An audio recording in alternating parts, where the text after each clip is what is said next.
science story, huh? These NYU scientists, I felt really right. strong. I was so And I just thought, well, I had figured it out It was that golden moment. because science was on my side.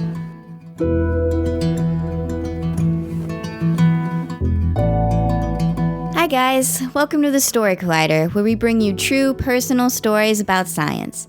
I'm Erin Barker, Artistic Director of the Story Collider, filling in for Ben Lilly this week. So this week we're bringing you two stories about scientists exploring new challenges, from managing unruly chimpanzees to swimming in the open water. Our first story this week is from Jeff Braden. It was recorded in April 2017 at the Red Room in Kinston, North Carolina. This show was produced in partnership with the NC State Leadership in Public Science Cluster, with support from the Burroughs Wellcome Fund, the NC Science Festival, the NC State College of Sciences, and the NC State College of Humanities and Social Sciences. The theme that night was New Frontiers.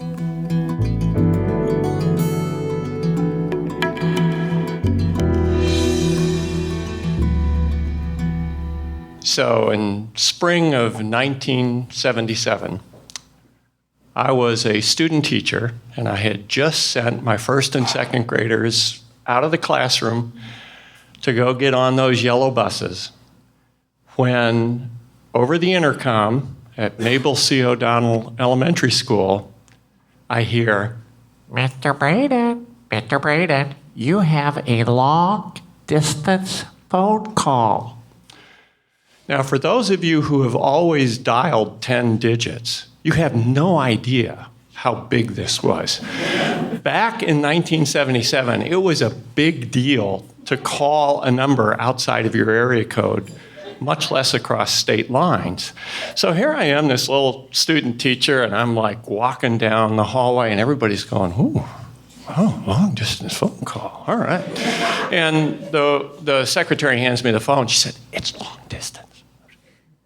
And I said, hi, this is Jeff Braden. And I heard on the other end of the line, hello, this is Alan Gardner from the Psychobiology of Language Project at the University of Nevada, Reno. And I want to offer you a full scholarship and admission into our PhD program in experimental psych.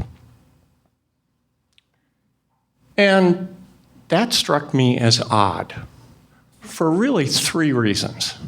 Okay, so first, in 1977, Alan Gardner was one of the most well-known scientists on the planet. Alan and his wife Trixie had raised a chimpanzee named Washoe, and she was the first non-human primate to acquire a human language naturally. In fact, Alan and Trixie were in the middle of a struggle with a linguist named Noam Chomsky. And Professor Chomsky said chimpanzees use language the same way a chicken can fly. In other words, he was disparaging.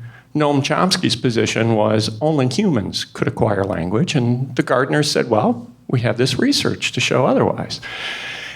And the media was full of these images of, chimpanzees walking with Alan and Trixie across this grass, and announcers gushing, now we can talk to the animals, and, all this kind of stuff.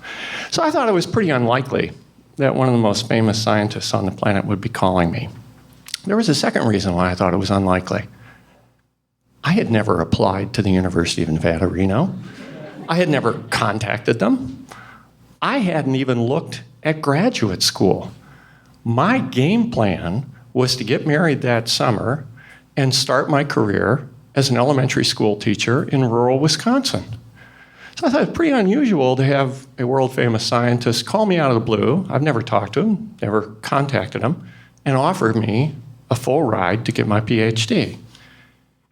But the third reason that really convinced me it wasn't Alan Gardner was that voice. I mean, really? We didn't have a word for it back then, but I was convinced that one of my friends was punking me, because that's the kind of friends I have. So I said what I think only any logical person would say, and I said, yeah, who the fuck is this really? And there was a pause, and then I heard, "This is Alan Gardner from the Psychobiology of Language Project at the University of Nevada." And I'm like, no. Well, you probably can guess I wouldn't be standing here today if it wasn't Alan Gardner from the University of Nevada, Reno, offering me a full ride to get my PhD in experimental psych. And how he got to me is kind of an interesting question, which I will say I will get to directly, which in the South means I'll get there eventually. So, but within 2 months, my wife Jill and I had filled up every possession we had, stuffed it into a 2-door Dodge Colt, and we were driving across country to Reno, Nevada. Now, I don't know how many of you have actually met a chimpanzee face-to-face. I have. I've also met a lowland gorilla, but it's pretty interesting. It's kind of freaky, actually. And I started at the Psychobiology of Language Project with a chimpanzee named Moja. She was 4-year-old female. She was about 95 pounds, had arms about as long as my legs, and I can show you the exact size of her mouth. It's this moon-shaped scar that I carry right here. And the whole point of Alan and Trixie's research was to raise Moja and 2 other chimps, Dar and Tatu, in a language-rich environment, which pretty much was middle-class children's existence. So they had their own jackets, they had bathrobes, and all this other stuff. And the idea was you tried to make every possible event a language-mediated event. And sure enough, they signed. They said things like play chase. They said things like want, eat, run, bird, all kinds of things. And we worked with them, but as Noam Chomsky frequently pointed out, their signing tended to be pretty concrete, naming things, action, eating, going to the bathroom, whatever it might be. And so a couple of us decided, we really need to expand this. We really need to try and help Moja develop more abstract language. And we thought it would be useful to teach her how to express annoyance at someone else's actions. And so every time she did something that annoyed us, like she ripped the toilet off its moorings and we had water spraying everywhere, she'd do things, bite me, other kinds of things, we'd go like this, which is to express annoyance at another person's actions. And for the people who might be listening to this, I just extended my middle finger.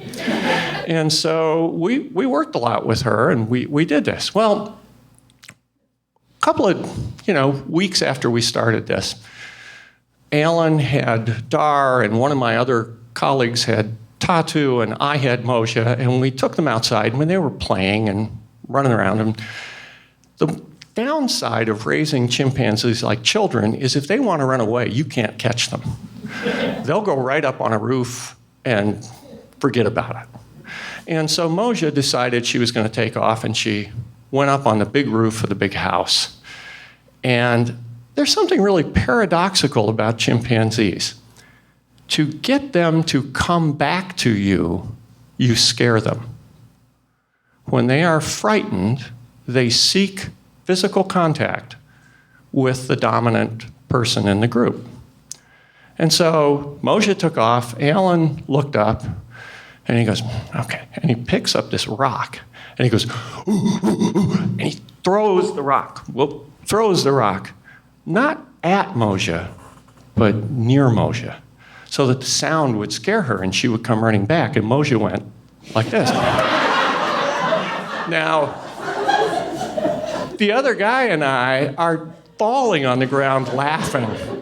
And Alan goes, what did she say? What did she sign? What did she sign? Because a chimpanzee actually doesn't do this. They don't have opposable thumbs. It's more like this, And so we were just dying laughter. Now, this is science. We couldn't count that as the use of a word until it happened a second time in an appropriate context, independent of the first observation, and we never saw it again. So that event never made it into the annals of science. Well, I will tell you I didn't stay with the project very long. I left after about a year. But that project in many ways changed my outlook and changed my life.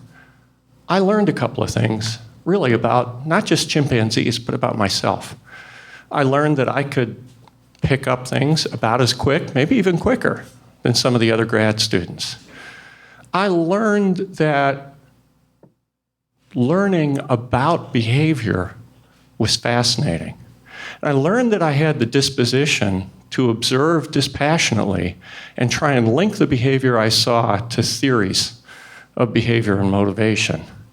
And so about 8 years later, I got my PhD from the University of California at Berkeley, one of those blue and gold schools.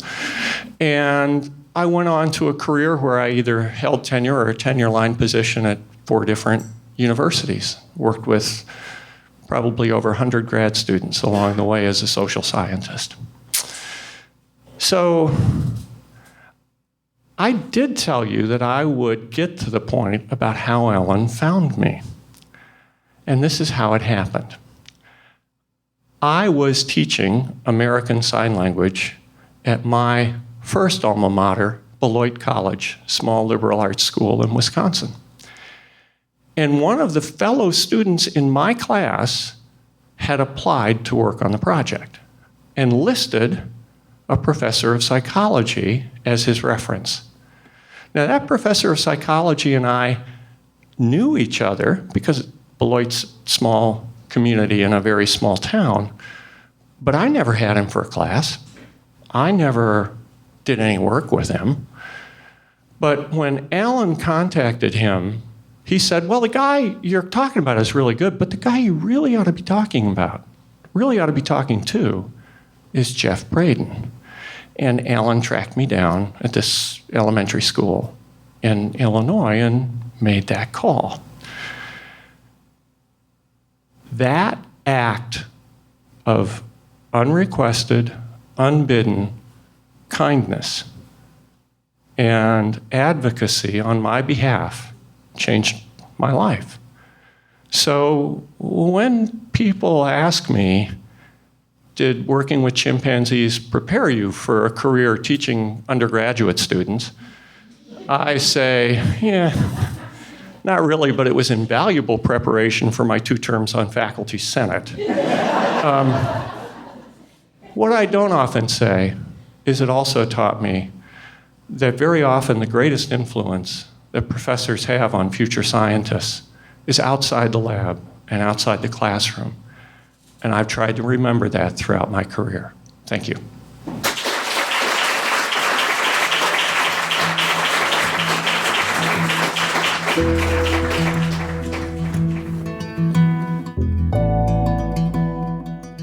That was Jeff Braden. Jeff Braden is the Dean of the College of Humanities and Social Sciences and Professor of Psychology at NC State University. Prior to becoming dean, he was a professor and director of school psychology programs at NC State, University of Wisconsin-Madison, San Jose State University, and the University of Florida. Our second story today is from Latasha Wright. It was recorded in October 2016 at Union Hall in Brooklyn, New York. The theme that night was fear.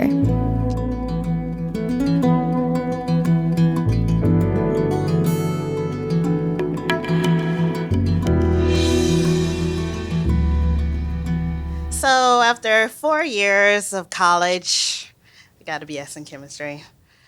6 years, yeah, I know, it's crazy. 6 years of graduate school, got a PhD in cell and molecular biology. Okay. 3 years of postdocing. Yeah, I know. And another 2 years, because, one postdoc wasn't enough. I needed to do 2 because I'm an overachiever like that. So after 15 years of trying to become a research scientist, I realized that I'm really a science enthusiast. Not really. Yeah, I don't have what it takes, you know. Those research scientists, they have to like dig in, like laser, you know, get this is the point in the between the point in between the point. And I'm more like that dogging up, you know, like global warming, what, huh? Photosynthesis, what? Yeah, I want to do that. Particle physics, I can do that. Oh, yeah, I got that. No, nah, that's not what it was. So I decided to use this great talent of mine and really parlay it into another career. And so I joined the bio bus because it's like science outreach. And when I joined, it was an actual bus, and it looked like something out of the Partridge Family. It's got all kinds of colors on it, and little kids are in there like, hey, the hippies are coming. And I'm like, yeah, that's me, man. And I started wearing tie-dye, and, you know, we were all in there and doing science, and I was a scientist with the kids, and kids are looking up to me, and I'm like, yeah, I'm a big deal, you know? And so I started that, and we were doing it for a long time, and then, you know, it was successful. You know, scientists who love science teaching kids, yeah, that worked. And then we got a phone call one day. Okay, stay with me because it gets weird a little bit right now. So it's from the U.S. Forest Service. Yeah, and they're like, yeah, so could you guys like consult with us and teach us how to do this in other countries with, you know, other NGOs? And we're like, yeah, go to other countries. I got that, yeah.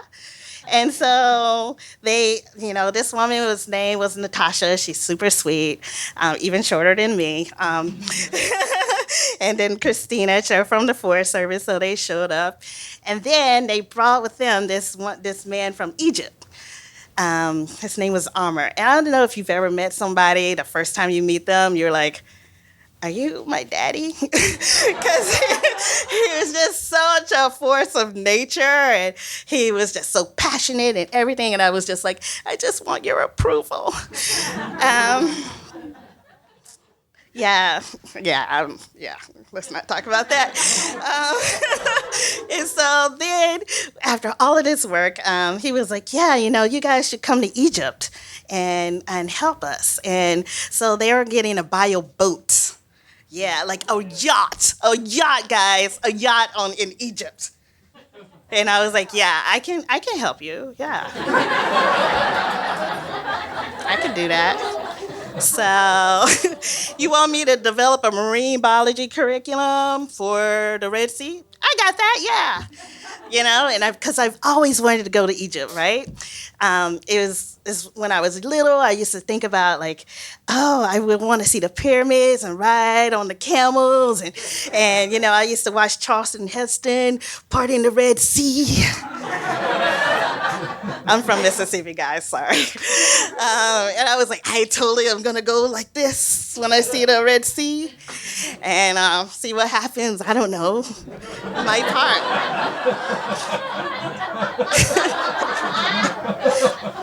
So we get there, and then I get into his office because, you know, I really worked hard. I YouTubed and I did all that science stuff, and I'm ready. I got my PowerPoint ready to tell him how wonderful I am and show him this curriculum. He's like, wait, hold on. You can't develop a curriculum about coral reefs in the Red Sea without seeing them. And I'm like, but I did. And he was like, no. I understand what you did, but I want you to see the coral reefs. And I'm like, oh, this is awesome. Yeah, I love boats. Cool. No problem. Yeah, I'm like, this is really cool. So the next day, me, Natasha, Christina, my peeps from the Forest Service, we go to the docks, and we're getting on a boat. And I realized they have their bathing suits on. And I'm like, wait, this is an underwater thing? Hold on. And I'm like, wait, as you know, as we heard earlier, open water, that's where sharks live. So I don't actually go in the ocean. And so I'm getting so nervous because there's a lot of anxiety, right? Because I'm like, what? You want me to go in the water? Oh, okay. And so we get there, and we're on the boat, and I'm with my colleagues, Natasha and Christina, and they're all like super happy, and they're like, "Oh, it's so sweet that Omar did this," and I'm like, "Yeah, sweet, yeah, it's super sweet, yeah." And so then I like start trying to think, what are my escape plans, because I really love boats and I just want to hang out on the boat and stuff. And so, but I can't really tell Christina and Natasha that I'm really, really scared because I'm their coral reef expert who's so scared to go in the water. And that's probably not what they want to hear. And so then I just started trying to, be cool and be like, "Hey guys, just so you know, I'm not a strong swimmer." They're like, "Oh no, that's fine." I'm like, okay. So we get more people learning on the boat, and I'm like, okay. And we're going out further and further in the water, and I hear Omar's voice. You can't make curriculum about coral reefs if you've never seen a coral reef. And I'm like, okay. So what am I gonna do? And my mom's voice is like, "Stay on the boat. You should stay on the boat." So there's this, you can't make curriculum, and my mom, "Stay on the boat." And I'm like, oh. And so then we go out further, and then I start getting really, really nervous, and I say, "Hey guys, you know I've never been snorkeling." They're like, "Oh, it's pretty fun. It's just easy, just stuff, get in there, water, fluke, And I'm like, okay. Okay. And so then they start kind of looking at me like, why is she making all of this? Why is she making these excuses? So then I was like, "Hey, this is a beautiful sunset. Hey, let's take pictures. Selfie. Who wants to do a selfie with me?" Just so that I could look, kind of like I'm cool and stuff. And so then we get the water, we get closer and closer. We're in the middle of the water. I can't see any land. And then our guide comes up to us, and we start mooring because he says, "Everybody, the water is really choppy, really, really choppy. So if you can't swim well, you need to stay by the boat." And everybody's like, "Yeah, okay, no problem." And I'm like, "Oh, God." And I was like, okay. So I nod my head like a lemming, and I get in the line like everybody else, got my snorkel. And then then I say, "Sir, can I please because I noticed that no one else has on a life jacket." And so I go to there, and I'm like, "Hey, sir, may I have a life jacket?" And he looks at me like I said the most ridiculous thing that anybody's ever said to him. And so he yells to this other guy, and they come back with this life jacket that I'm not sure it was a life jacket. It was just like, in its previous life, it was like it's one of those shirts that I was like a bottle. And, I was just like, okay. So they put this life jacket on me, and then everybody who works starts looking at me because they're like, okay, this one is going to be trouble.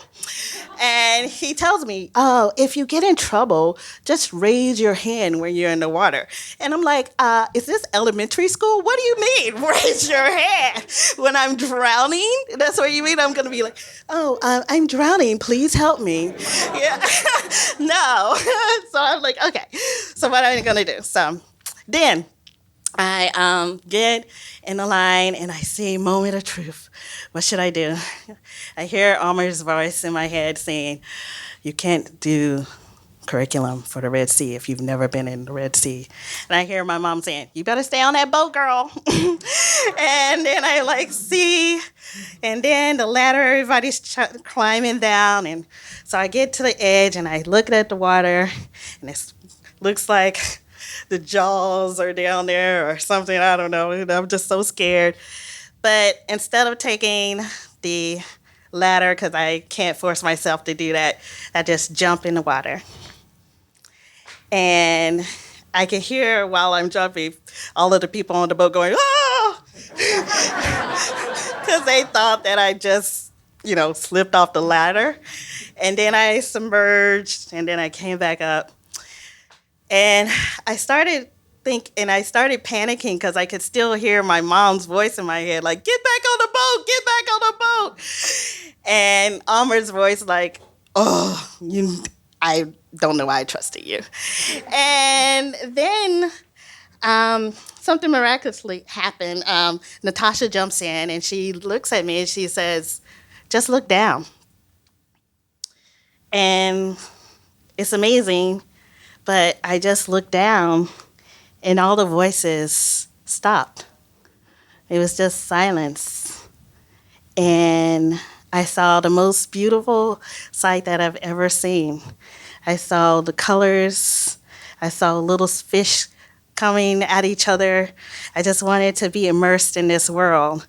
It was almost like a religious experience. And all of the fear that I had went away, and it was completely, completely worth it. Thank you.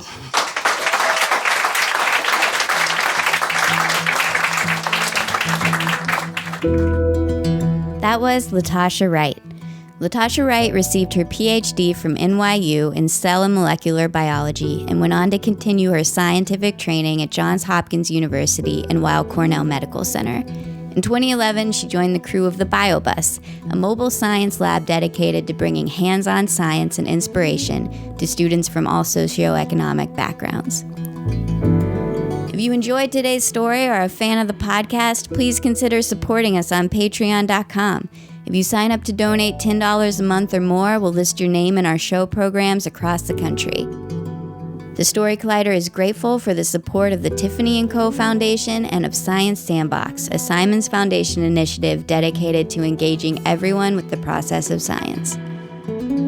The Story Collider is directed by Liz Neely and me, Erin Barker, with help from our many vendors and volunteers.